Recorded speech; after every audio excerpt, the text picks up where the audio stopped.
Forms in HTML. So forms are an essential part of an interactive web page. They allow users to input data, whether it's for a sign-up, search, or a feedback. So how we can create a form in our page, in our HTML file? So the form structure will be like creating the form tag, like this, form tag with opening and the closing tag, and inside it will include, or we will use the input fields, buttons, and labels. So I will explain furthermore now in a minute. So hands on the keyboard and practice with me step by step. So you will get a grasp, understanding and grasp knowledge about this form. So our first element we will include here, and each form it will be included, which is the label tag. So the label tag defines a label form elements. Like using label tag here helps make forms made more accessible by associating each label with the form input. Means the label element is useful for screen reader users because the screen reader will read out loud the label when the user focuses on the input field. In our case, and whenever you create a label here, I want you to include it with the for attribute, like this one. So this for attribute in the label tag should be equal to the ID attribute of the input element to bind them together, which we are going to create in a few seconds now. Create here an input for a name, and as a second, and under it we can create our first input field here.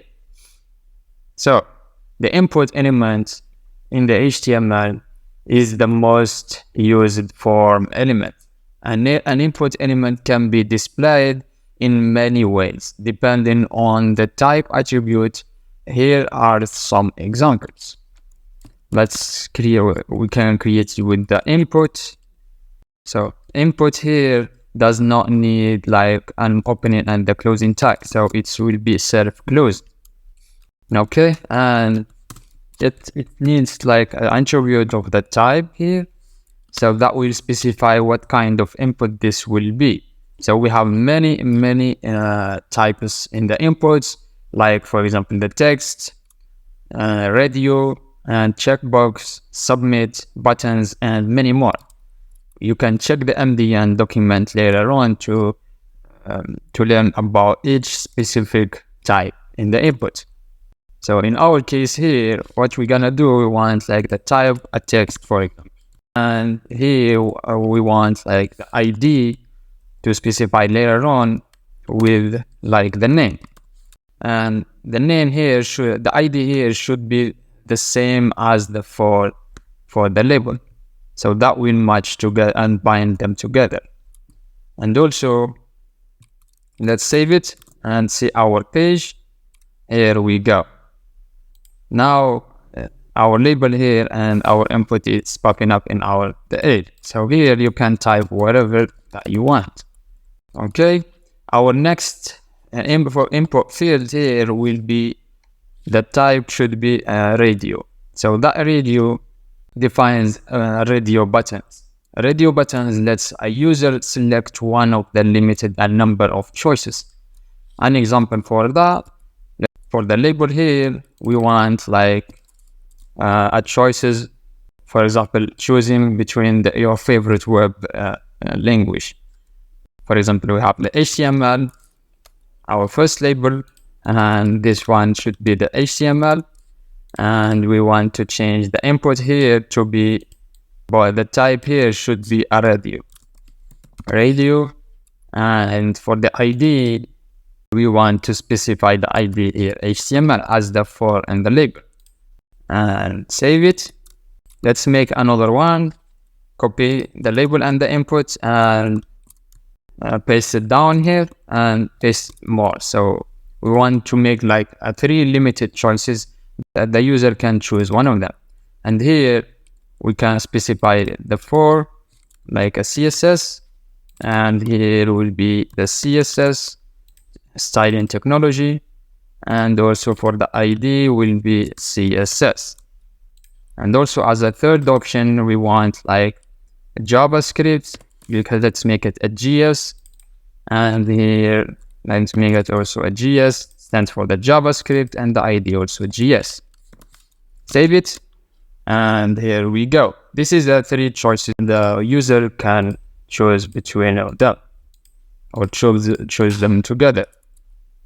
Now let's discuss about another input type field here, which called the checkbox. So the checkbox is a bit similar to like the radio buttons here. So it will display a checkbox for selecting 0 or more many choices. And we have another one also. It's called like the submit. The submit type here in the input will display a submit button for submitting the form.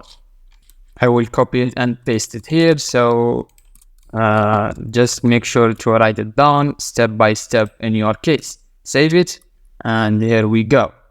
And here we have the label for the first name, and also the input like a John, and separated with the break element here, so that will break the line. And also we have the label here for the last name. So we have the input for the last name also, and also we have the submit type. The type of the input will be submit. Here we go, and this one will be count. So here in our case it doesn't do anything, but it's just like for submitting the form data to a form handler. So the form handler is typically a file on the server with the script for processing input data. The form handler is specified in a form's action attribute. So that's it. Let's summarize. If the input type text here, so we will display a single line input. And if we have an input type radio, so it will display a radio button for selecting one or many choices. If we have the type of the input here, checkbox, so it will display the checkbox for selecting 0 or more many choices. And if we have the input of submit, it will display a submit button for submitting the form. So that's it, and thank you for watching.